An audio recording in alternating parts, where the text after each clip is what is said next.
as disfunções estéticas que estão por trás de um paciente inflamado. Eu sou Júlia Almeida, eu sou dentista, sou biomédica esteta. Esse é o espaço onde nós discutimos sobre as estratégias de como nós podemos entregar melhores resultados estéticos aos nossos pacientes, né? Como que os exames laboratoriais podem nos ajudar nisso e como que a gente pode se tornar um profissional diferenciado aí no mercado. Então, se você tem dificuldade aí de reconhecer se o seu paciente está inflamado, se você não sabe conduzir esse seu paciente, eu te convido a ficar até o final, a já pegar um papel e anotar, porque sempre tem coisinhas bacanas para vocês anotarem aí, para agregar ao conhecimento, ao nosso conhecimento, né? Porque eu também aprendo bastante aí com vocês. Então, para a gente começar hoje a conversar sobre inflamação subclínica, eu comento com alguns pacientes, com alguns alunos, a seguinte coisa. O paciente hoje, ele chega na clínica, né, no consultório, quando a gente começa a conversar com ele, que a gente já entende, já sente, já visualiza alguns sinais de inflamação e que a gente conversa com esse paciente sobre essa inflamação, ele geralmente responde assim: não, eu não estou inflamado, eu não estou doente. Mas às vezes ele relata que ele sente uma certa fraqueza, uma certa falta de concentração, às vezes o cabelo está mais frágil, está tendo queda de cabelo.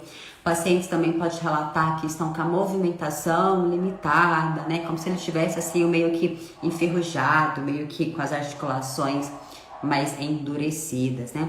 E aí o paciente fala também assim: os meus exames estão normais, passei no profissional X, Y, Z e os meus exames estão normais, então eu não estou inflamado. Mas o que é isso, né? Quando a gente tem algumas disfunções estéticas, tem algumas disfunções que são muito características de sinais de inflamação. Então, para a gente entender o que é essa inflamação que eu tanto falo e que é capaz de causar tantos malefícios assim.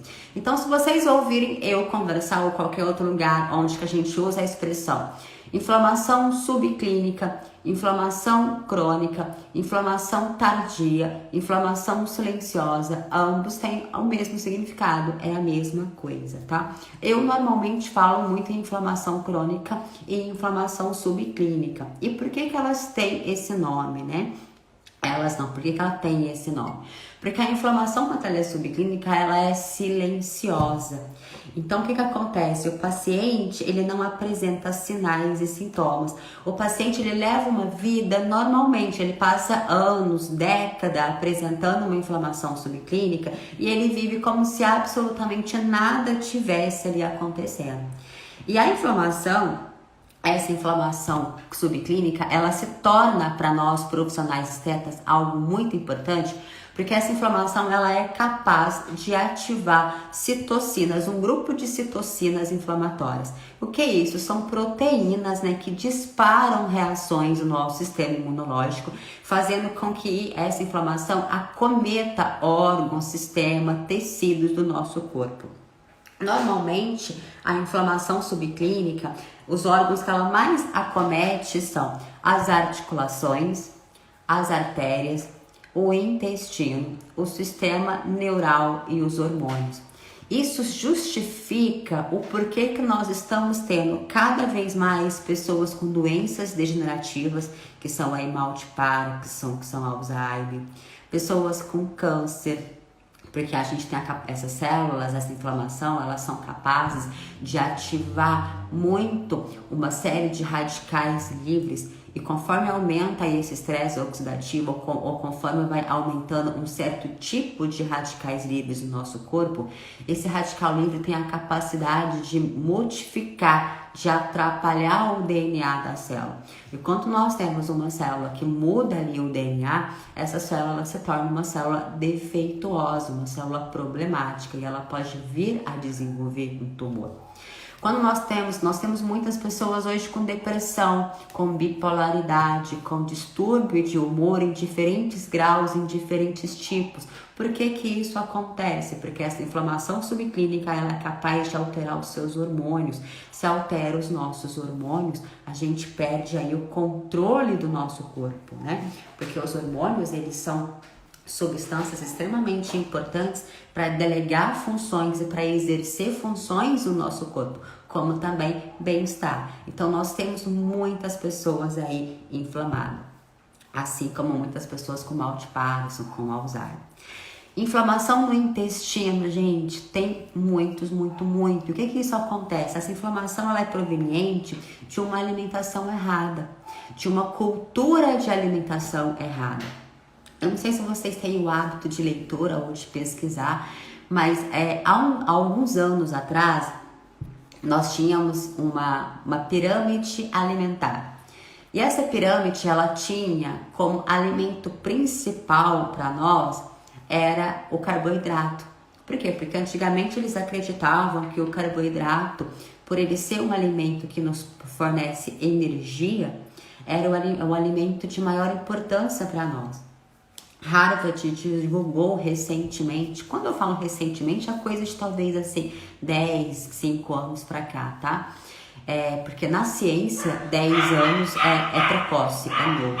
Então Harvard liberou recentemente uma nova pirâmide alimentar.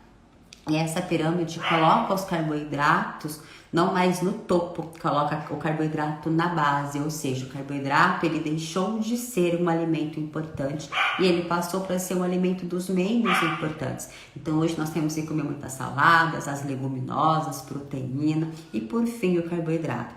Mas como nós somos educados durante muito tempo, durante muitos anos a ingerir carboidratos em grandes quantidades como nossa principal refeição, nós viemos culturalmente com esses hábitos, com esses estilos. Então, e nós ainda vamos gastar um tempo para a gente conseguir mudar isso. Então, esses carboidratos, na grande maioria das vezes, são carboidratos aí simples, são carboidratos. O que eu chamo de carboidratos simples são carboidratos que são capazes de nos estimular a inflamação, que são carboidratos provenientes de farinha branca, macarrão, que também vem de farinha branca, esses alimentos assim, principalmente os industrializados, né? Então, quando a gente tem uma alimentação muito rica em tipos de alimentos industrializados, a gente inflama o intestino. A literatura, nos últimos 10 anos, vem comprovando o quanto que o intestino é um órgão fundamental. Antigamente, o intestino ele era apenas um órgão de excreção, absorção e para poder eliminar, aí, no caso a excreção, os alimentos que a gente não utilizava mais. Hoje já sabe que o intestino ele é assim, extremamente importante, muito mais importante do que somente absorver e excretar.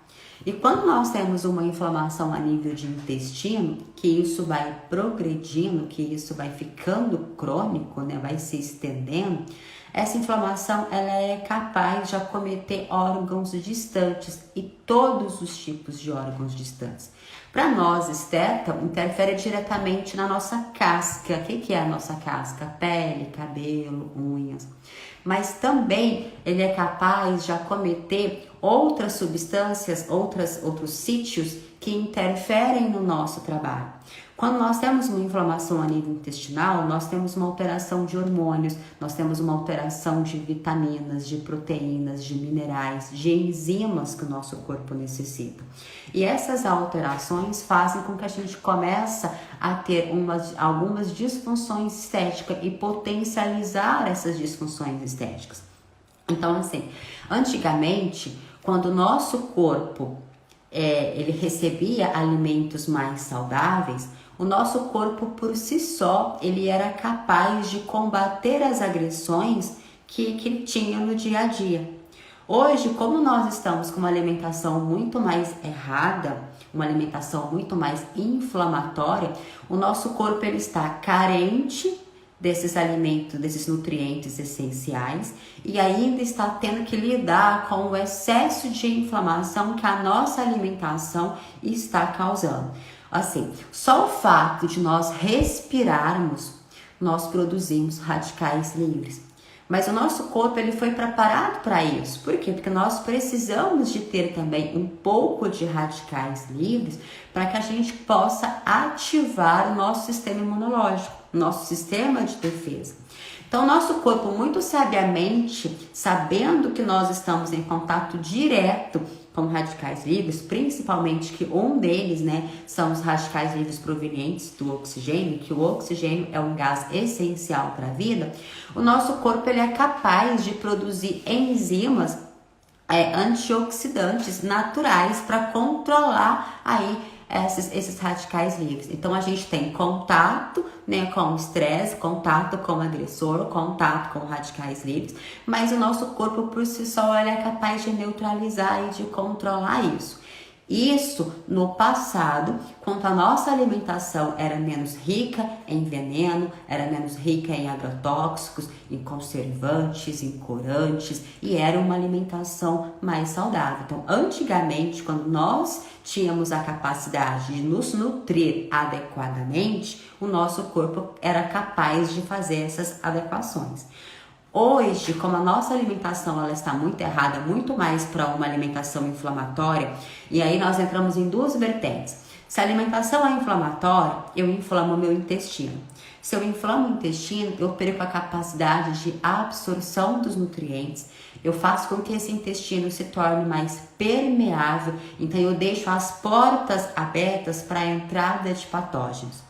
E a segunda vertente é, se eu tenho uma alimentação muito inflamatória, eu não estou ingerindo alimentos ricos em nutrientes para que o meu corpo tenha subsídios, tenha matéria-prima o suficiente para se livrar, para controlar, para neutralizar os radicais livres que nós estamos expostos aí no dia a dia, tá? E vale lembrar, gente, que nós temos dois tipos de inflamação. Nós temos a inflamação crônica e nós temos a inflamação aguda. Pra gente, o mais importante, o que causa mais malefícios estéticos, o que causa um estrago nos nossos resultados, são a inflamação crônica. Então, a inflamação aguda, ela é aquela inflamação que ela apresenta sinais e sintomas. Ou seja, o paciente ele teve uma agressão e o corpo respondeu para aquela agressão. Então, o paciente apresenta aqueles sinais característicos de uma inflamação aguda, que é calor, rubor, que é o edema, que é a vermelhidão, né, que é o rubor. Então, todos esses sinais fazem com que o paciente tenha características de uma inflamação aguda. E essa inflamação aguda, ela é necessária para nós, ela é importante, porque é isso que faz com que a gente tenha um equilíbrio entre a agressão e o corpo. Uma vez que a gente tem o sistema imunológico, ele luta contra essa agressão. E uma maneira do corpo avisar que nós estamos sendo atacados por qualquer uma das coisas, por qualquer um agressor, é essas respostas inflamatórias. Então, ter inflamação, ter um processo inflamatório é contribuir com a vida. Isso é importante, é necessário. Mas uma inflamação aguda, quando ela está muito exacerbada, ela também passa a ser patológica para a gente.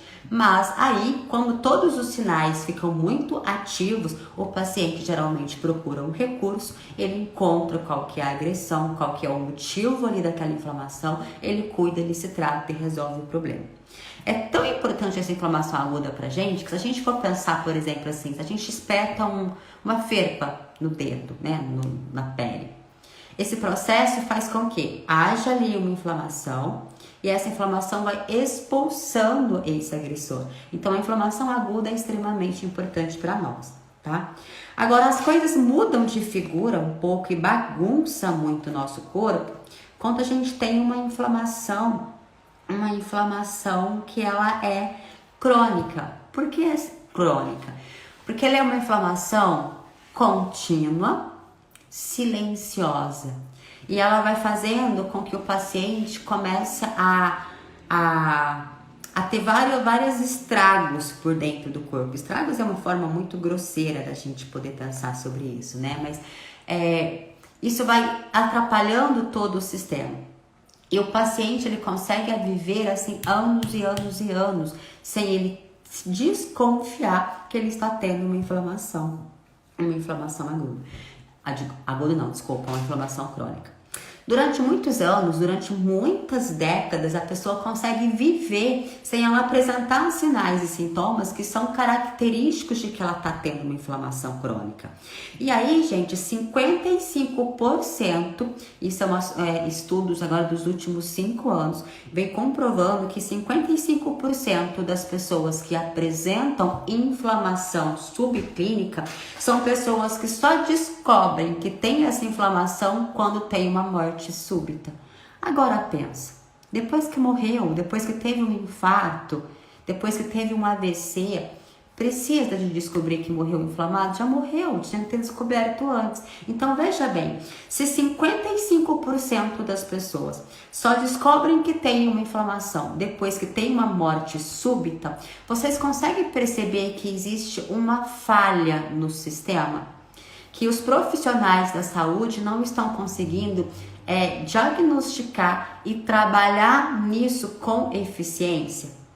E é aí que nós, profissionais estetas, nós entramos. E é aí que eu quero que vocês compreendam comigo quais que são os benefícios e as oportunidades que dominar os exames laboratoriais podem te proporcionar como profissional esteta e, acima de tudo, como profissional da área da saúde, tá? O nosso corpo, antes do paciente sentir qualquer sinais e sintomas, o nosso corpo ele dá sinais. Então o paciente ele vem pra gente e ele nos dá algumas queixas, alguns sintomas. Fora alguns sintomas que o paciente vai nos relatar, que isso é importante que vocês saibam, que vocês anotem isso durante a anamnese de vocês, durante a avaliação clínica, vocês precisam de compreender o seguinte: as disfunções estéticas, todas as disfunções estéticas, são um sinal que o universo está nos dando que aquele corpo está tendo uma disfunção metabólica. Seja essa disfunção metabólica em menor grau, em menor estrago ou em maior quantidade, em maior estrago. Então a disfunção estética, ela está completamente proporcional à inflamação e às disfunções metabólicas que esse paciente tem. Por exemplo, vocês vão pegar paciente que tem melasma, mas que não está tão ativado. E vocês vão pegar pacientes que têm melasma que está super ativado, que está hiperpigmentado. Isso significa que ambos estão inflamados e significa que ambos estão apresentando disfunções metabólicas. Mas uma pessoa pode estar com uma gravidade menor e a outra pessoa pode estar com uma gravidade maior, tá? Então, quando eu falo para vocês que nós somos um profissional, uma classe de profissionais tão completos que somos capazes de contribuir com a vida, com a saúde, com a beleza, com a autoestima, com a longevidade e com a qualidade de vida do profissional, do paciente, nós sim podemos fazer isso. Por quê? Porque se nós soubermos investigar o paciente, nós seremos um dos primeiros profissionais a descobrir que esse paciente está tendo um problema. Por quê? Porque quando o profissional apresenta uma disfunção estética, onde que ele vai? Num profissional esteta, certo? Então nós somos a primeira classe de profissionais que esse paciente procura. Agora, esse paciente, quando ele nos procura, ele não vem nos procurar porque ele tem uma doença. Porque se ele tivesse uma doença, ele procuraria outro tipo de profissional, outro perfil de profissional. Ele vem nos procurar por quê? Porque ele está tendo uma disfunção estética que está incomodando ele. Então entenda, você foi o primeiro profissional que vai pegar esse paciente. E se você dominar os exames laboratoriais, você é capaz de fazer com que esse paciente não evolua para uma morte súbita, não evolua para uma patologia. E o mais importante, você vai conseguir resolver o que está causando aquela disfunção estética no paciente. Nós temos hoje um termo muito comum que ele chama envelhecimento. Vocês vão encontrar muito essa nomenclatura em artigos científicos agora dos últimos 2 anos por aí. E o que é esse envelhecimento? São doenças que levam o indivíduo a perder a qualidade de vida. E essas doenças, elas são originadas de uma inflamação subclínica muito tardiamente diagnosticada. E quando o paciente apresenta esses sinais e sintomas, geralmente são associados a patologias da idade. Você já está velho, então isso é comum. Por exemplo, o paciente começa a perder a limitação de movimento. É a idade. O paciente começa a ficar mais inchado, a reter líquidos, a sentir dor nas articulações. Isso é problema da idade. O paciente começa a ter a pele mais flácida, mais enrugada, mais envelhecida, mais fina, mais frágil. Isso é da idade. Não, gente, nós estamos acostumados a ouvir essa justificativa e de tanto nós ouvirmos essa justificativa, a gente entende como uma verdade. Para quem me acompanha há algum tempo já sabe, eu tive uma dermatite atópica. E o que acontece? Eu acreditei que isso pudesse ser uma dermatite causada por alergia a pelos de cachorro. Por quê? Porque quem me acompanha também sabe que eu tenho uma infinidade de cachorros dentro de casa.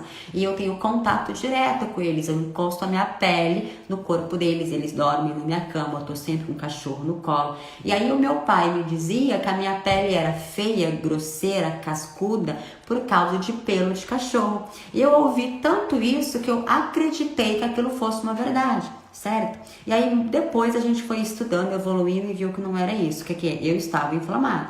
Então o que eu quero dizer para vocês, e quando o paciente vier para vocês relatando esses sinais e sintomas que eu comentei, não associe isso como algo normal, é da sua idade. Não, o paciente já está te dando sinais de que ele está inflamado.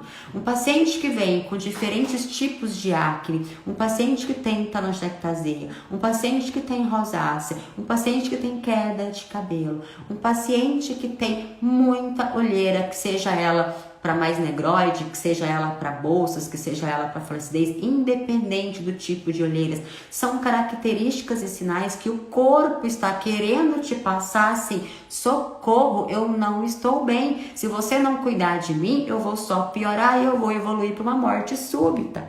Então, uma vez que o paciente, o primeiro profissional que ele procura é o profissional esteta para resolver aquela queixa, você precisa de estar preparado para acolher esse paciente, para orientar esse paciente, para conduzir esse paciente, de modo que ele não evolua para uma patologia e não evolua para uma morte. Então, a nossa função como profissional esteta vai muito além de somente promover beleza. Vai contribuir com a vida e com a longevidade desse paciente, tá? Então, vamos lá. Quando o paciente relata que ele tem algum inchaço, o paciente que está inflamado, ele tem inchaço. Por que ele tem inchaço? Vamos refletir. Inchaço significa o quê? Que o nosso corpo está acumulando toxinas, está acumulando sujeira, está acumulando resíduos metabólicos. E a maneira que o nosso corpo encontra de livrar, de anemizar essas toxinas é retendo água. Então ele retém água com a intenção de diluir essas toxinas. Então o paciente ele começa a ficar inchado. Só que, gente, não espere que vocês vão encontrar um paciente todo inchado. Não, se vocês pegam um paciente igual a mim, extremamente magrinha, para apresentar que eu tô inchada, só eu mesma me conhecendo, sabendo que eu estou. Poucas pessoas às vezes olham e veem que eu estou inchada. Então comece a apalpar o paciente, põe a mão no paciente, sinta ele, observe o tornozelo dele, observa o pé, coloque a mão nesse paciente, apalpa, faça o toque digital nesse paciente. O paciente não vai vir inchado, monstruoso, parecendo que foi picado por uma abelha. Não, tem que ter o olho clínico e a sensibilidade de perceber que aquele paciente está inchado. Conversa com ele e fala: o senhor se sente inchado? O senhor acha que o seu tornozelo, o seu joelho está um pouco desconfortável? O paciente se conhece, ele vai falar que tá. Então isso é um sinal. Tá, e o que esse paciente inchado vai fazendo conosco? Um paciente que começa a ter inchaço, ele começa a ter Vasculite, né? Vasculite. O que é isso, gente? Inflamação nos vasos. Lembra que eu comentei um pouco agora acima que um dos órgãos que geralmente são primeiro acometidos pela inflamação são o sistema vascular, são os vasos sanguíneos. Então, quando o paciente começa a ter uma inflamação nos vasos, esse paciente começa a ter edema. Esse paciente começa a ter dificuldade do retorno venoso.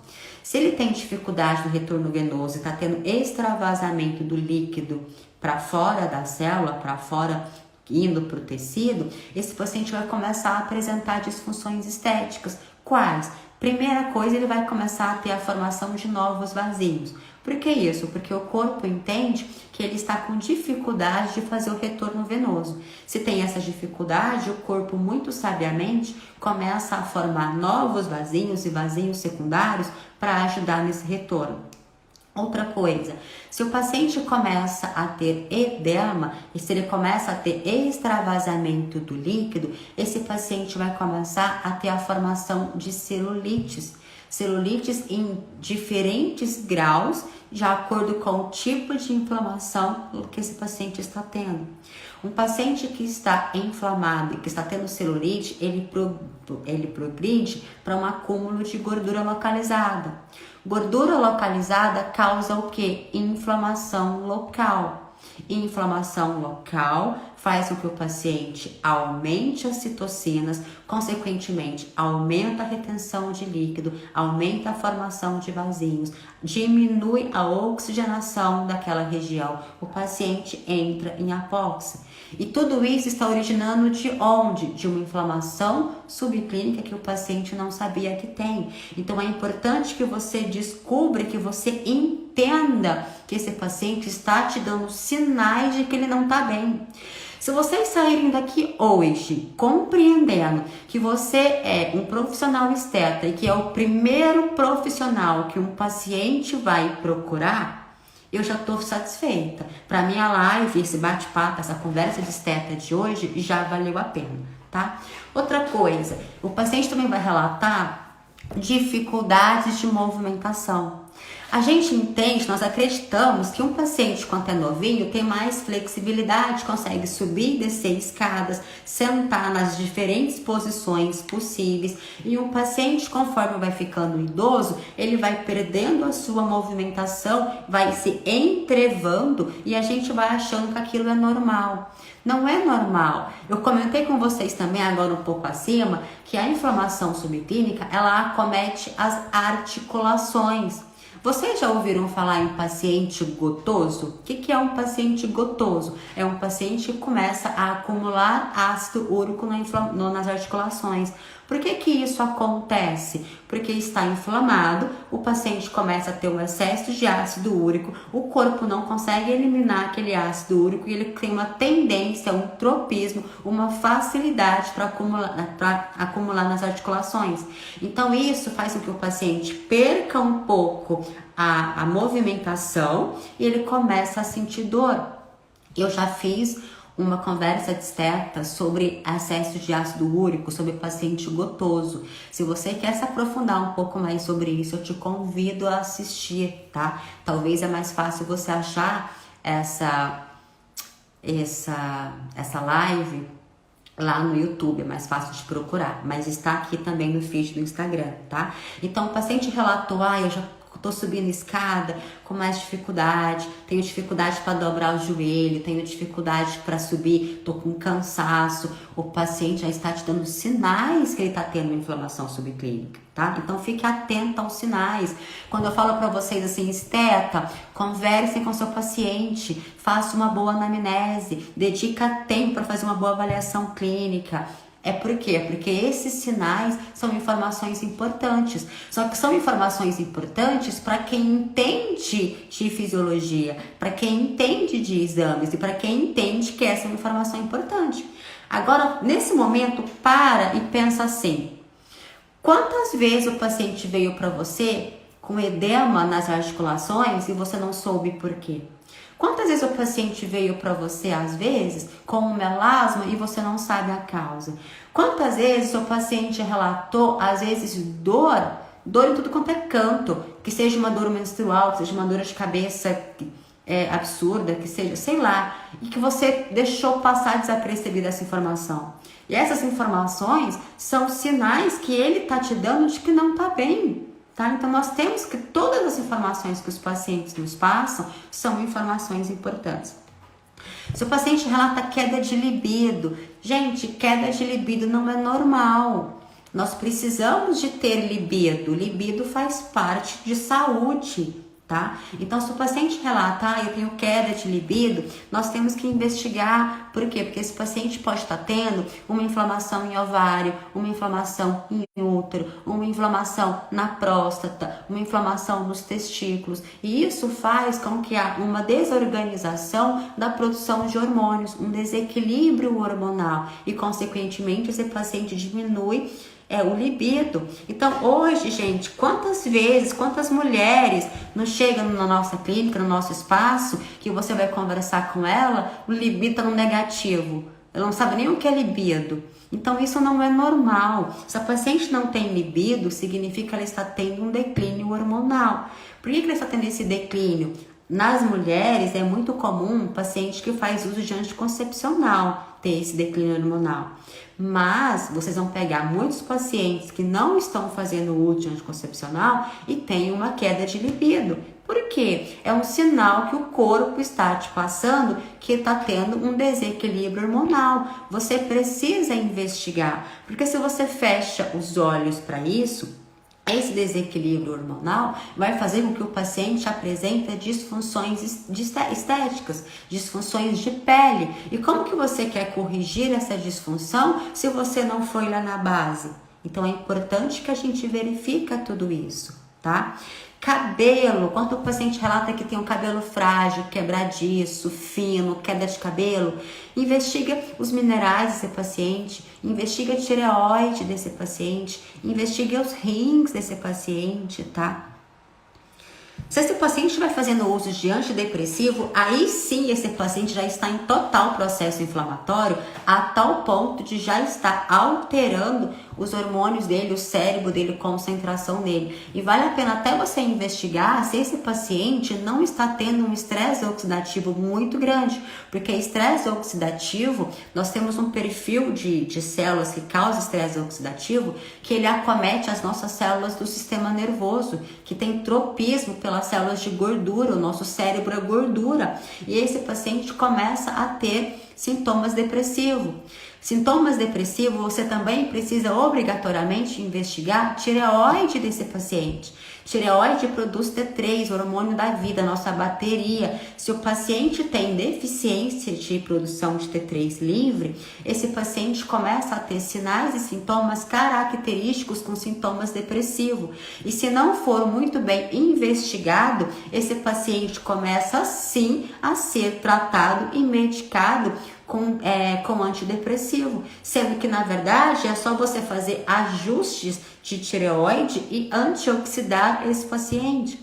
Então, se o paciente chega para você e fala assim, eu sou um paciente depressivo, você precisa imediatamente investigar todos os perfis inflamatórios desse paciente, investigar a tireoide desse paciente e fazer uma investigação de minerais desse paciente, de perfil hormonal, tá? Então, assim, gente, esses sinais, essas respostas que o paciente fala é batata. O que está faltando para vocês, profissionais estetas? Juntar o quebra-cabeça, juntar as peças, juntar as informações, tá bom? Não é normal um paciente nascer com problemas antidepressivo, ou tomando antidepressivo, ele começa a fazer isso. Gente, vamos abrir um parêntese aqui. Distúrbios mentais e problemas mentais da psicologia de diferentes tipos, pessoas agressivas, pessoas que são loucas e tal, isso é outra coisa. Eu não quero me envolver nisso porque eu não tenho nem conhecimento para isso. Mas é diferente uma pessoa ter problemas mentais e uma pessoa ser depressiva. Hoje, pelo que a ciência tem demonstrado, depressão está relacionado a carências nutricionais e a excessos de inflamação. Tá? Se a gente consegue controlar isso, a gente resolve o problema de depressão desse paciente. Agora, depressão, bipolaridade, Pessoas que têm, assim, distúrbios de humor, isso é uma coisa. Pessoas que são loucas, isso é outra coisa. Eu não quero que vocês peguem um paciente e tentem diagnosticar se ele é louco ou não. Isso não cabe a nós. Eu quero que vocês entendam que hoje nós temos um número muito grande de pessoas depressivas, de pessoas tristes, de pessoas infelizes, de pessoas que não se sentem bem, que não se sentem alegre, que acham que não tem motivo para viver e tal. Pessoas, inclusive, que têm depressão suicida por causa de deficiência de minerais, por causa de excesso de estresse oxidativo, por falta de hormônios T3 livre, tá? E isso é falta de diagnóstico, ok? E isso nós temos recursos para a gente conseguir recuperar esse paciente. Quando o paciente tem problemas de pele, diferentes tipos de problemas de pele, tá? Que seja as patologias até autoimunes ou que seja aí inflamação, rosácea, acne, diferentes tipos de dermatite. Isso são o quê? Características de que esse corpo está inflamado. Principalmente intestino. Investiga intestino, investiga a tireoide desse paciente. Por quê? Porque isso reflete diretamente. Quando você pega um paciente com disfunção de pele, é meio que obrigatório que o esteta investigue intestino, perfil inflamatório tireoide desse paciente. Não queira fechar os olhos e tratar essa disfunção de pele do paciente sem fazer essa investigação. Você vai estar tampando o sol pela peneira. Você não vai resolver o problema. Você vai estar mascarando. E aí, quando você começa a mascarar, você leva o paciente para dois problemas. Primeiro, você não resolve a causa e você mascara a inflamação subclínica desse paciente. Se você mascara a inflamação subclínica desse paciente, esse paciente pode evoluir para patologia e morte.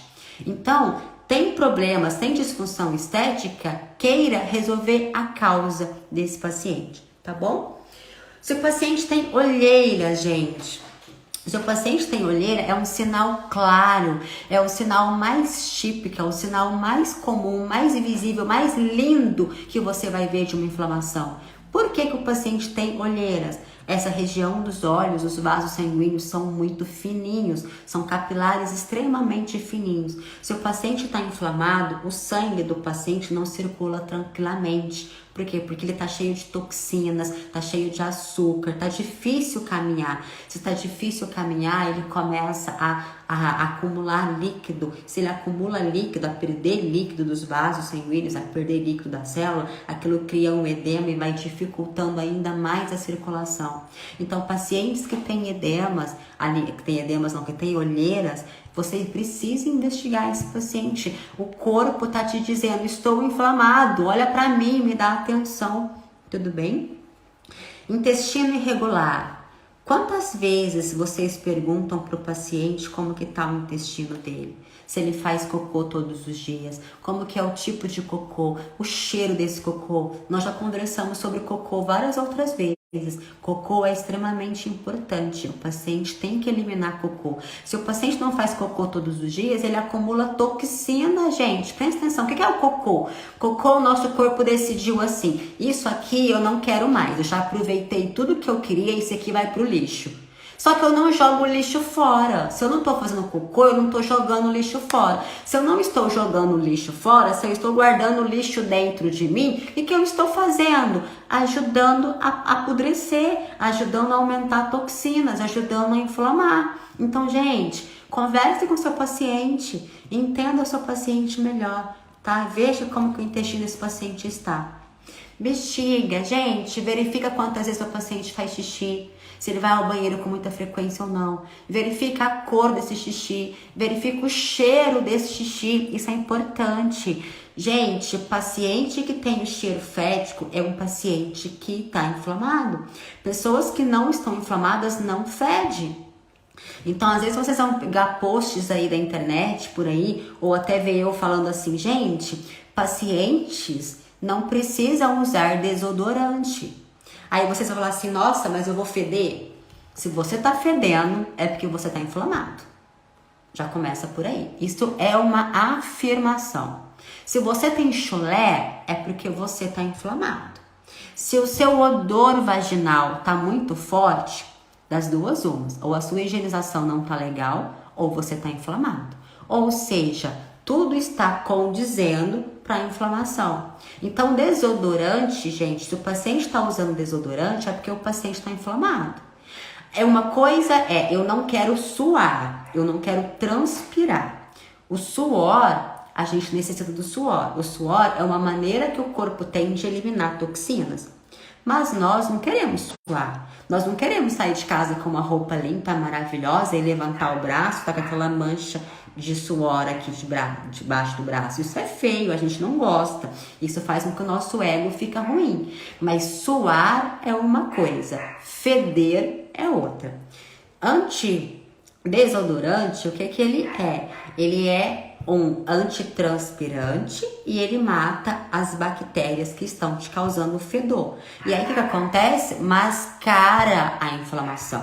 Então, se você tem um paciente que você sente que o cheiro tá forte e você percebe que é um paciente que tá limpinho, que tem uma higienização legal, mas o odor dele é um odor que você sente que é diferente, esse paciente está inflamado. Você precisa cuidar disso. Você precisa de investigar isso. Se você fecha os olhos para isso, os seus resultados estéticos não vão resolver, não vai ter efeito. E aí você vai ser mais um profissional esteta no mundo que vai reclamar de que não tem trabalho, vai reclamar que não é bem pago, vai reclamar que trabalha as 15 horas por dia, chega no final do dia e não tem dinheiro, vai reclamar que não tem reconhecimento. Por quê? Porque você está fazendo a mesma coisa que todo mundo faz, tá? Então, gente, odor é uma maneira do corpo falar assim, estou inflamado.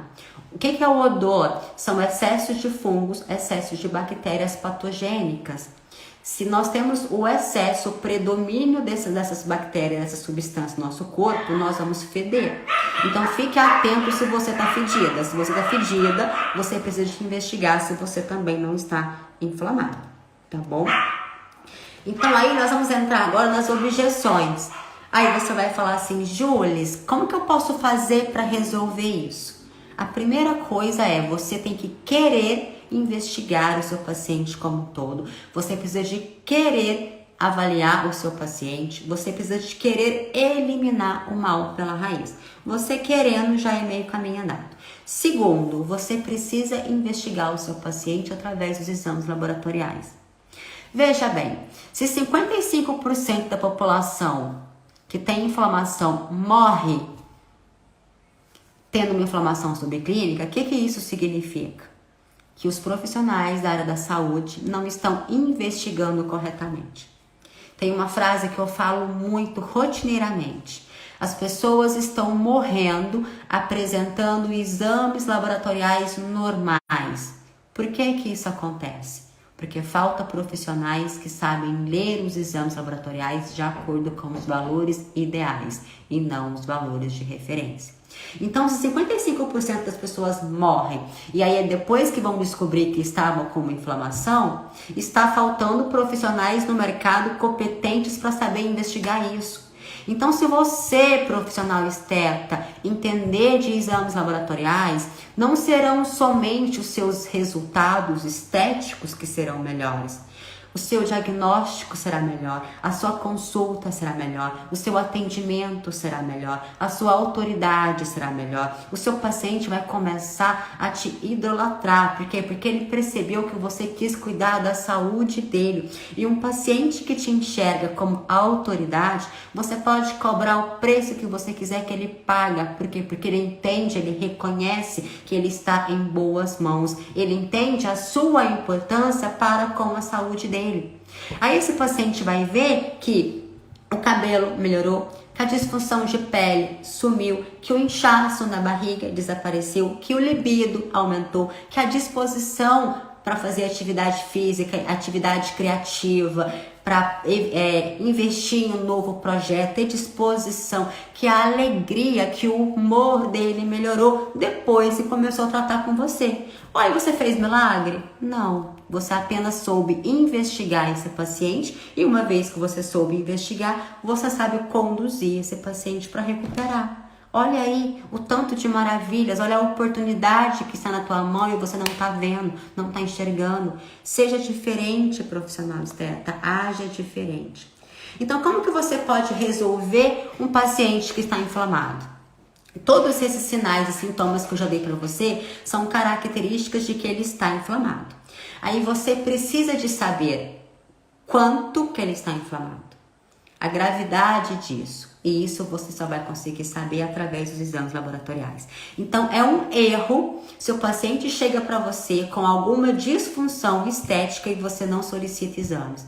Por quê? Porque você está fechando os olhos. Você não está querendo resolver o mal pela raiz. Você não está querendo achar a causa e resolver a causa. E se você não quer isso, eu sinto muito de dizer, mas você passa a ser um profissional esteta qualquer.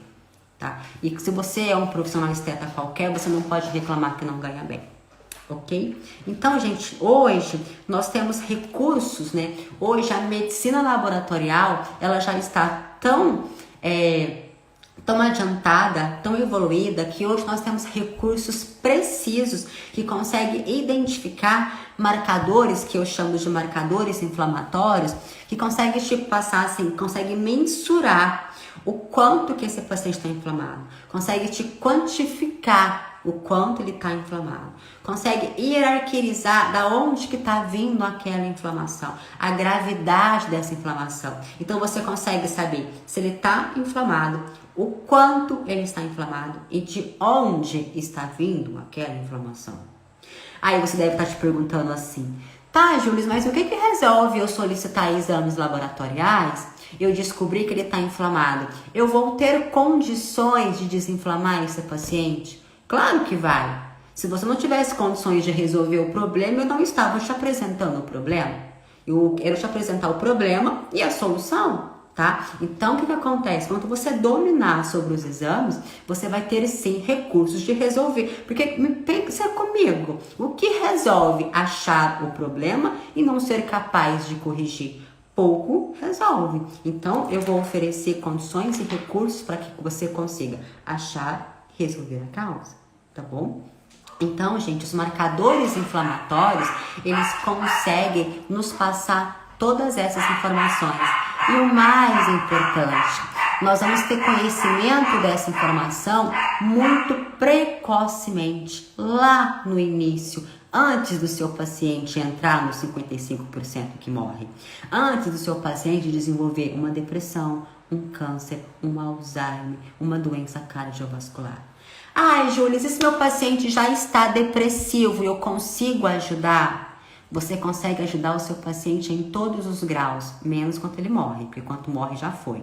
Mas em todos os graus você consegue ajudar. Se o paciente tem um câncer e o paciente contribuir com as suas orientações, você consegue fazer com que esse câncer possa talvez não entrar em metástase.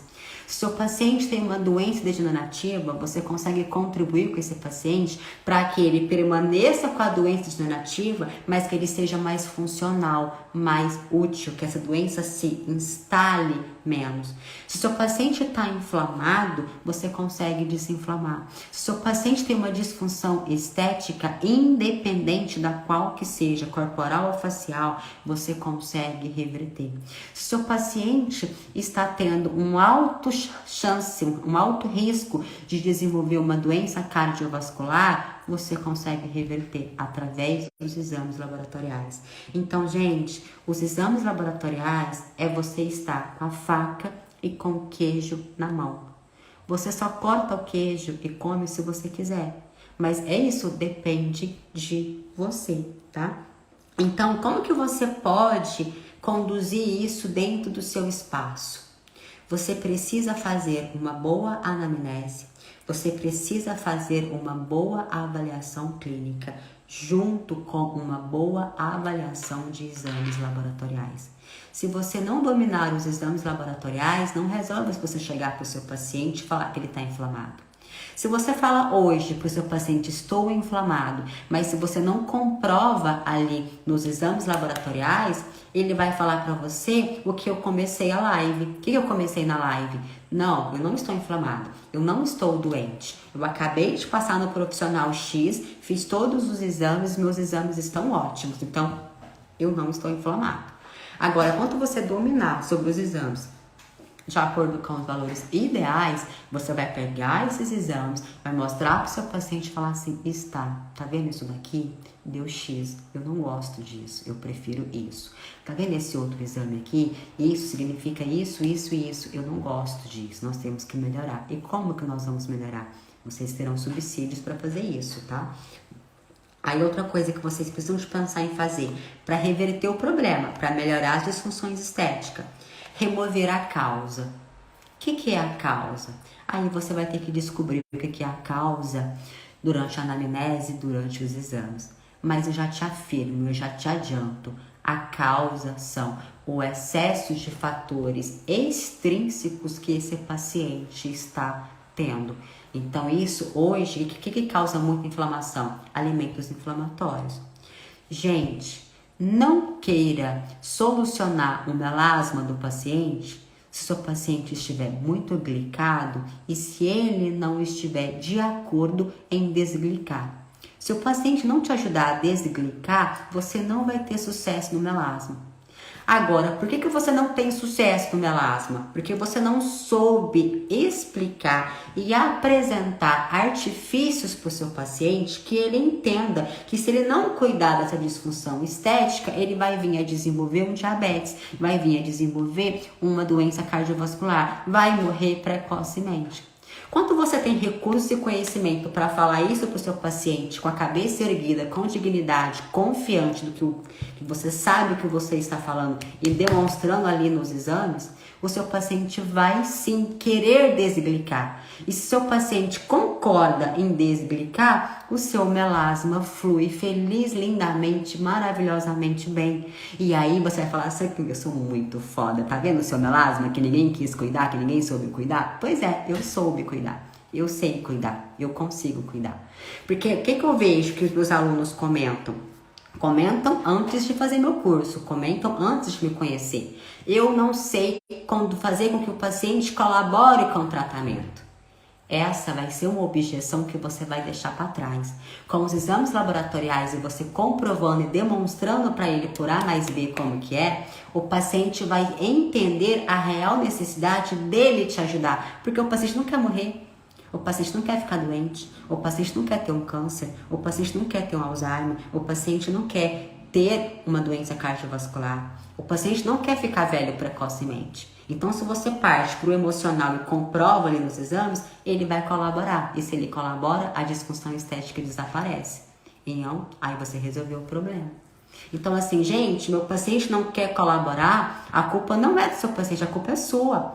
É você que não está sabendo mostrar a prioridade e o quão importante é aquilo para o seu paciente, ok? Então, se você tem essa queixa, reveja os teus conceitos, reveja a tua abordagem, reveja os teus conhecimentos. O erro está em você e não no paciente, tá? O paciente é leigo. O paciente não é profissional da saúde. O paciente ele é ignorante nessa parte. Cabe a você orientar, tá bom? Então, eu quero que vocês compreendam com isso. Primeira coisa que eu quero que vocês entendam. Que nós somos a primeira classe de profissionais que um paciente inflamado vai procurar. Por quê? Porque ele está apresentando disfunção estética. Disfunção estética é o organismo te avisando, a natureza te avisando que ele não está bem. Se nós somos a primeira classe de profissional, nós estamos com tudo na nossa mão. Tudo, só basta a gente saber usufruir. Quando a gente pega o paciente a nível iniciais, antes do paciente desenvolver uma patologia, nós não precisamos nem encaminhar esse profissional para outro profissional. Nós não precisamos nem encaminhar esse paciente para outro profissional. Nós mesmos temos condições de cuidar. Quando você pega isso a nível inicial. Se você pega um paciente com patologia instalada, você tem por obrigação encaminhar esse para um profissional competente. Caso ao contrário, você resolve. Agora veja bem, se ele vai ser o primeiro profissional que você vai procurar, a chance de você pegar esse paciente muito precocemente é quase que 95%. Eu sou até ousada, talvez até mais. E se até mais, você é capaz de resolver sozinho. Segundo, gente, que cabe a nós investigar o paciente corretamente. Porque nós somos profissionais da área da saúde. Lembra que eu já falei para vocês que ser profissional esteta é um dom que Deus nos deu? É um dom, é um privilégio. E o profissional esteta que tá aí reclamando que não tem paciente, que não tem dinheiro, que não tem agenda cheia, que tá aí se mendigando, é porque é um profissional esteta que não está concluindo, usufruindo, que não está exercendo o dom que Deus te deu com dignidade. Por que eu falo isso? Porque se você estiver exercendo com dignidade, você vai contribuir com a vida do seu paciente. E o paciente quer viver, o paciente quer ser feliz, o paciente quer ter libido, o paciente quer poder subir e descer a escada, o paciente quer deitar e dormir, o paciente quer olhar no espelho e se enxergar bonito, o paciente não quer uma depressão. Júlia, eu não sou médico. E eu não tô falando de médico, eu tô falando de profissional esteta. A conversa chama conversa de estetas. Eu não sou médica, eu sou esteta. Então o nosso bate-papo, o nosso linguajar, as nossas condutas são cabíveis ao que a nossa classe nos permite exercer. O que eu estou ensinando, o que eu estou orientando, o que eu estou sugerindo, o que eu estou querendo que vocês façam são cabíveis a nossa classe de esteta, independente da qual formação que você tem para ser esteta. Pode ser esteticista, pode ser dentista, pode ser biomédico, fisioterapeuta, não me interessa. Se você é um profissional esteta, tudo que eu estou te ensinando, tudo que eu vou ensinar, tudo que eu prego aqui, você é capaz de conduzir, desde que você pegue esse paciente precocemente. Pacientes com patologia instalada, nós temos que encaminhar para profissional competente, tá bom? Outra coisa, gente, nem tudo que acontece com o nosso corpo é visível aos sentidos, é visível aos olhos. Então, nós precisamos de solicitar os exames laboratoriais para investigar as funções metabólicas desse paciente. Então, nós precisamos ver o que ninguém viu e fazer o que ninguém faz. Gente, essa é o bate-papo de hoje. Eu espero muito que tenha agregado. A intenção é que vocês comecem a pensar fora da caixinha, que vocês comecem a exercer do dom que vocês têm. Entendam, ser esteta é um dom, é uma bênção, é um privilégio. Mas exerça isso com dignidade, tá? Comecem a dominar os exames laboratoriais e contribua com a vida do seu paciente. Nós podemos muito mais, muito mais. Pessoal, um beijo no coração. Muito, muito obrigada por estarem aqui comigo.